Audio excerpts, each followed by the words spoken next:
அதுக்கப்புறம் mechanism of the scintillation process. நம்ம இது வரைக்கும் கேஸில் வந்து எப்படி இந்த ப்ராசஸ் நடக்குது அப்படின்னு பார்த்துருக்கோம். இப்போ சின்டிலேஷன் ப்ராசஸ் வந்து சாலிட் ஸ்டேட்டில் எப்படி நடக்குது அப்படின்றத பார்க்கலாம் தான். சரிங்களா? The luminescence of inorganic scintillators can be understood in terms of the allowed and forbidden energy band of a crystals. இதை நம்ம சாலிட் ஸ்டேட் ஃபிசிக்ஸில் நம்ம ரொம்ப டீப்பாகவே பார்த்துருப்போம். இங்கேயும் நம்ம அதை டீப்பாக பார்க்க போகிறோம். சரிங்களா?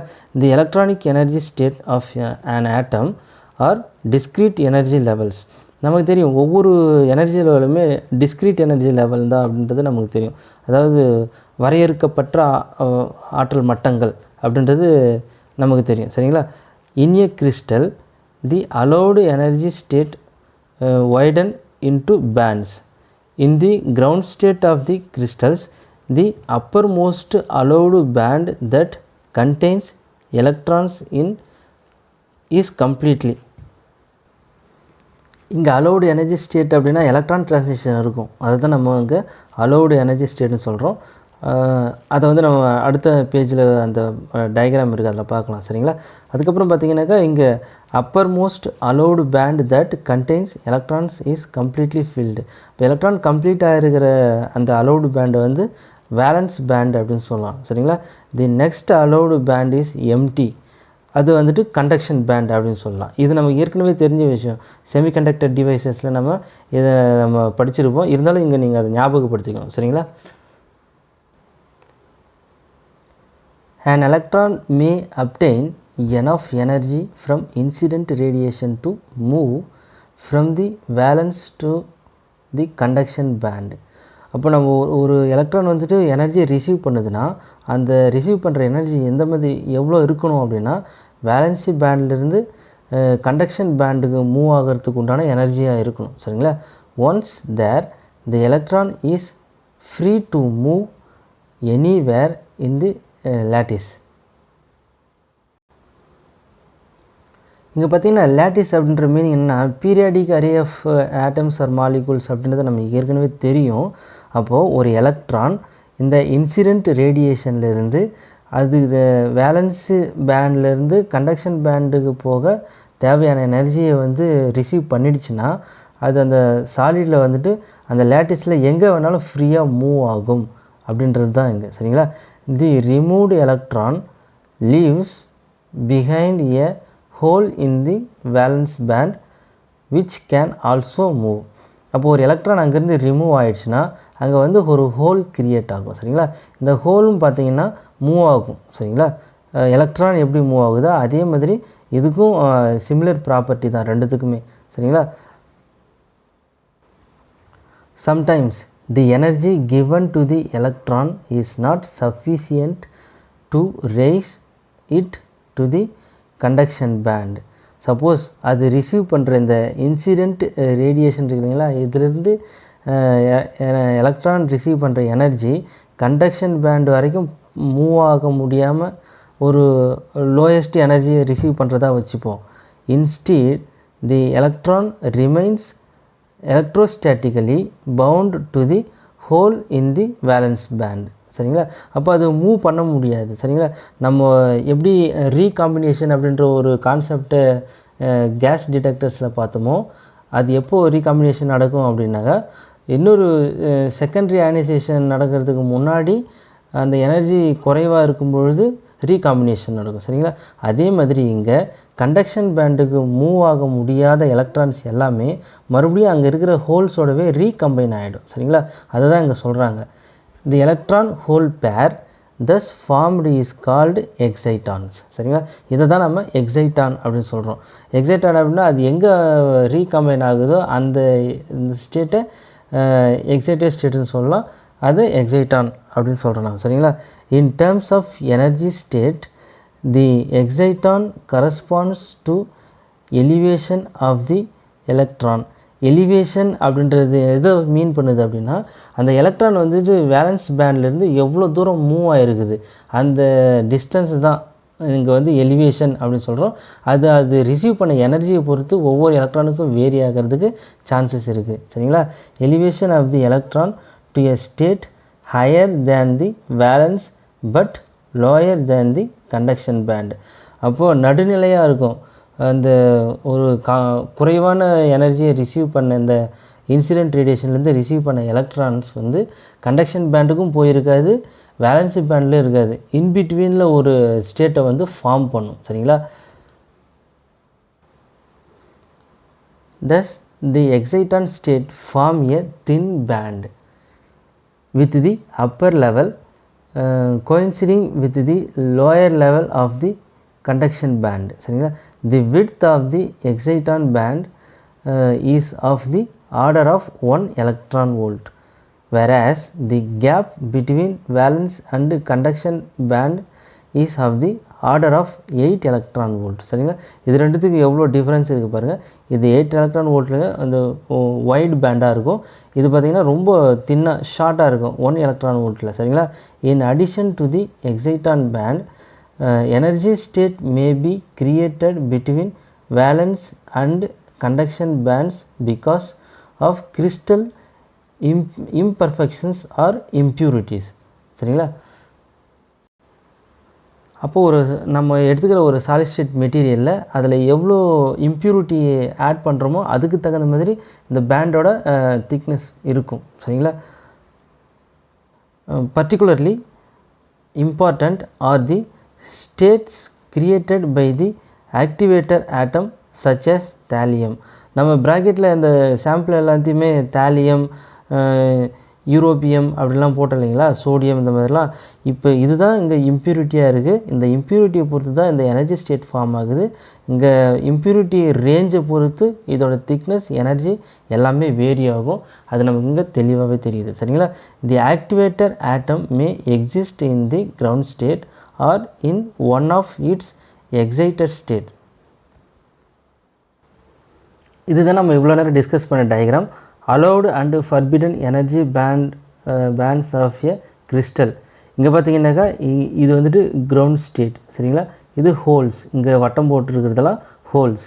இது வந்து பார்த்திங்கன்னா எனர்ஜி, இது எனர்ஜி ஆக்சிஸ். சரிங்களா? இதை வச்சு நம்ம இதோட எனர்ஜி கால்குலேட் பண்ணலாம். Other forbidden and allowed energy bands இதெல்லாமே. சரிங்களா? இங்கே பார்த்திங்கன்னா இதெல்லாம் electron cloud, valence band normally full. சரிங்களா? இது எப்பவுமே ஃபில்லாக இருக்கும். அதுக்கப்புறம் பார்த்திங்கன்னா இது எக்ஸைட்டான் அப்படின்றது, இது எலக்ட்ரான்ஸ், இது எல்லாமே டாட் போட்டிருக்கிறது எல்லாமே எலக்ட்ரான்ஸ். இது எக்ஸைட்டான் பேண்டு, இது வந்து கண்டக்ஷன் பேண்டு. இப்போது இது வேலன்சி பேண்ட், இது கண்டக்ஷன் பேண்டு. இது ரெண்டுத்துக்கும் இடையே உள்ள டிஸ்டன்ஸ் பார்த்திங்கனாக்கா 8 எலக்ட்ரான் வோல்ட்டாக இருக்கும். சரிங்களா? இங்கே டிஸ்டன்ஸ் மீன்ஸ் நம்ம எனர்ஜி டிஃப்ரென்ஸ் அப்படின்னு கூட சொல்லலாம். 8 எலக்ட்ரான் வோல்ட் இருக்கும். இங்கே ஃபார்ம் ஆகிற எக்ஸைட்டான் பேண்டு பார்த்திங்கனாக்கா 1 எலக்ட்ரான் வோல்ட், ரொம்ப தின்னாக இருக்குது இதோட கம்பேர் பண்ணுறப்போ. சரிங்களா? இப்போது இந்த இங்கேருந்து இந்த வேலன்ஸ் பேண்ட்லேருந்து ஒரு எலக்ட்ரான் மூவ் ஆகுது. இந்த மூவ் ஆகிற எலக்ட்ரான் எப்படி மூவ் ஆகுனா வெளியிலேருந்து வர இன்சிடென்ட் ரேடியேஷனை பொறுத்து தான். சரிங்களா? இப்போது ஒரு இன்சிடென்ட் ரேடியேஷன் இந்த வேலன்ஸ் பேண்டில் இருக்கிற எலக்ட்ரானை அப்ரோச் பண்ணும்போது இங்கே ஒரு எனர்ஜி ட்ரான்சிஷன் நடக்கும். அப்போ இங்கே வேலன்ஸ் பேண்டில் இருக்கிற எலக்ட்ரான் ஒரு எனர்ஜி ரிசீவ் பண்ணும்போது அந்த எனர்ஜியை யூஸ் பண்ணி இங்கே வேலன்ஸ் பேண்ட்லேருந்து கண்டக்ஷன் பேண்டுக்கு மூவ் ஆகணும். சரிங்களா? அப்படி மூவ் ஆகிடுச்சுன்னா இங்கே சின்க்லேஷன் ப்ராசஸ் நடக்கும். சப்போஸ் அப்படி மூவ் ஆக முடியாத பட்சத்தில் குறைவான எனர்ஜி ரிசீவ் பண்ணுதுன்னா அது எவ்வளோ தூரம் போகுதோ அந்த இடத்துல ஒரு எனர்ஜி லெவலை ஃபார்ம் பண்ணும். சரிங்களா? நான் ஒரு எலக்ட்ரானுக்கு இதை சொல்கிறேன். இதே மாதிரி நிறைய எலக்ட்ரான்ஸ் குறைவான எனர்ஜியை இன்சிடென்ட் ரேடியேஷன்லேருந்து ரிசீவ் பண்ணும்போது அங்கே கான்ஸ்டண்ட்டாக ஒரு எக்ஸைட்டான் பாண்ட் உருவாகும். இந்த எக்ஸைட்டான் பாண்ட் எதை பொறுத்து இருக்குன்னா நம்ம யூஸ் பண்ணுற பியூர் மெட்டீரியலில் இருக்கிற இம்ப்யூரிட்டியை பொறுத்து தான் இருக்கும். சரிங்களா? அது எந்த ரேஞ்சில் இருக்கோ அதை பொறுத்து இந்த எக்ஸைட்டான் ஸ்டேட் வந்து ஃபார்ம் ஆகும். இதுதான் எங்கே நீங்கள் தெரிஞ்சிக்க வேண்டியது. இந்த இம்ப்யூரிட்டி அப்படின்னு சொல்கிறோம்ல, இதை தான் நம்ம ஆக்டிவேட்டர் அப்படின்னு சொல்கிறோம். Elevation to an excited state may be the result of a photon absorption or of the capture of an exciton or of the successive capture of an electron and a hole. இதில் எந்த process நடந்தாலும் அது excited ஸ்டேட்டுக்கு போயிருக்கும் அப்படின்றது தான். என்னென்னு பார்த்தீங்கன்னா, ஒரு ஃபோட்டானை அப்சர்வ் பண்ணியிருந்தாலும், ஒரு எலக்ட்ரானை அப்சர்வ் பண்ணியிருந்தாலும், எக்ஸைட்டானை அப்சர்வ் பண்ணியிருந்தாலும், இல்லை எலக்ட்ரான் ஹோல் எதுவாக இருந்தாலும் சரி, எதை அப்சர்வ் பண்ணியிருந்தாலும் அது எக்ஸைட்டட் ஸ்டேட்டுக்கு போயிடும். சரிங்களா? The transition of the impurity atom from the excited to the ground state. இப்போ இங்கேருந்து எக்ஸைட்டட் ஸ்டேட்டுக்கு போகிற ஆட்டம் வந்து அங்கேயே இருக்காது. அப்போ அந்த இம்ப்யூரிட்டி ஆட்டம் வந்து மறுபடியும் என்ன பண்ணாங்க, கிரவுண்ட் ஸ்டேட்டுக்கு வரும். அப்படி இஃப் அலௌடு.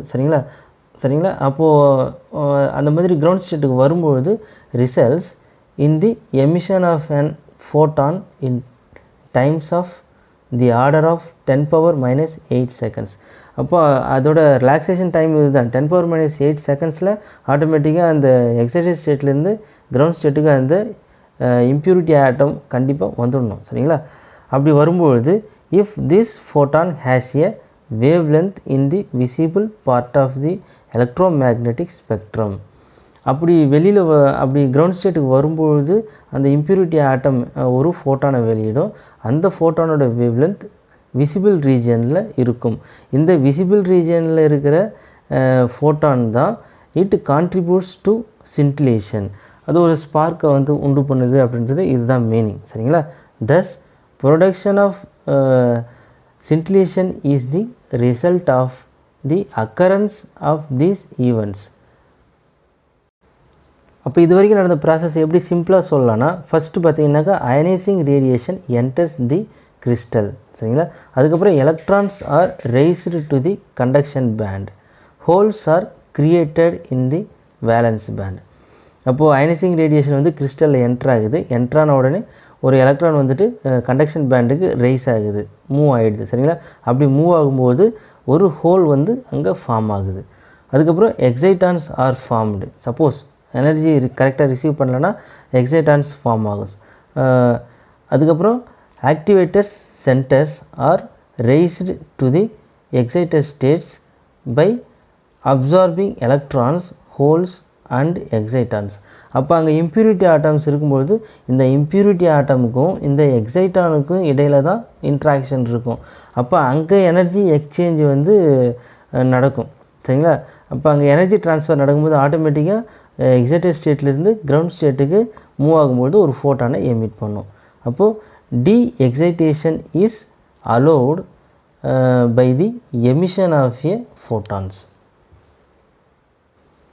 இப்போ நீங்கள் நல்லா கவனிச்சிங்கன்னா இங்கே எக்ஸைட்டட் ஸ்டேட்டில் இருக்கிற எலக்ட்ரானுக்கும் இம்ப்யூரிட்டி ஆட்டமுக்கும் இடையில் தான் இந்த இன்ட்ராக்ஷன் நடக்குது. அப்போ அந்த இம்ப்யூரிட்டி ஆட்டம் வந்து எக்ஸைட்டட் ஸ்டேட்லேருந்து கிரவுண்ட் ஸ்டேட்டுக்கு வரும்போது தான் ஒரு ஃபோட்டானை எமிட் பண்ணுது. அந்த ஃபோட்டான் தான் சின்டிலேஷன் அப்படின்னு சொல்கிறோம். அதுதான் ஃபோட்டோ மல்டிப்ளேயர் டியூப்பில் என்ட்ரு ஆகும். சரிங்களா? அப்போ இங்கேருந்து வர எனர்ஜி எங்கேருந்து ப்ரொடியூஸ் ஆகுது அப்படின்னா இம்ப்யூரிட்டி ஆட்டம்லேருந்து தான் ப்ரொடியூஸ் ஆகுது. சரிங்களா? The light emitted by a scintillator is primarily the result of transition of the activator atom and not of the crystal. சரிங்களா? அப்போ அங்கே யூஸ் பண்ணுற கிறிஸ்டல் இருந்து இந்த எனர்ஜி வரல, இந்த ஆக்டிவேட்டட் ஆட்டமில் இருந்தால் வருது. சின்ஸ் மோஸ்ட் ஆஃப் தி இங்கே ரெண்டு வாட்டி எழுதிட்டு மோஸ்ட் ஆஃப் தி அப்படின்னு சொல்லி most of the incident energy goes to the lattice of the crystal eventually becoming heat. அப்போது நம்ம ஒரு எலக்ட்ரான் வந்து அங்கே ஃப்ரீயாக மூவ் ஆகிடுச்சுன்னா அது through out the lattice, it moves through out the lattice அப்படின்னு நம்ம பார்த்தோம் ஏற்கனவே. சரிங்களா? அப்படி மூவ் ஆகும்போது பார்த்திங்கன்னா அந்த கிறிஸ்டல் வந்து ஹீட் ஆகிறதுக்கு சான்சஸ் இருக்குது. சரிங்களா? அப்போது தி appearance of luminescence produced by the activator atom means that energy is transferred from the host crystal to the impurity. சரிங்களா? இப்போ கிறிஸ்டல்லேருந்து ஒரு இம்ப்யூரிட்டி ஆட்டமுக்கு தான் எனர்ஜி டிரான்சிஷன் இங்கே நடக்குது. And excellent explanation of the principle of photo emission mechanism has been presented by Lempicki in 1995. Lempicki என்ற அவர் தான் வந்துட்டு ஃபஸ்ட்டு இந்த சின்டிலேஷன் கவுண்டரில் எப்படி இந்த ப்ராசஸ் நடக்குது அப்படின்றத எக்ஸலண்ட்டாக எக்ஸ்பிளைன் பண்ணவர். In his review article on the physics of inorganic scintillator அப்படின்ற பேப்பரில் தான் ப்ரெசென்ட் பண்ணும்பொழுது அவர் வந்துட்டு இதை எக்ஸ்பிளைன் பண்ணுறார். சரிங்களா? The magnitude of light output and the wavelength of the emitted light are two of the most important properties of any சிண்டிலேட்டர்ஸ்.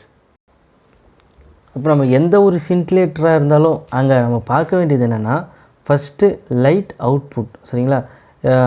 எவ்வளோ amplify ஆகிருக்கு அப்படின்றது. அதுக்கப்புறம் அந்த லைட்டோட வேவ் லென்த். ஏன்னா நம்ம அங்கே யூஸ் பண்ணுற மெட்டீரியலாக இந்த வேவ் லென்த்தை பொறுத்து தான் யூஸ் பண்ண போகிறோம். அதனால் இந்த லைட் அவுட்புட்டையும் அதோட வேவ் லென்த்தையும் நம்ம முக்கியமாக பார்க்கணும். இது ரெண்டுமே ரொம்ப இம்பார்ட்டண்ட் ப்ராப்பர்ட்டி இந்த சிண்டிலேஷன் கவுண்டரில்.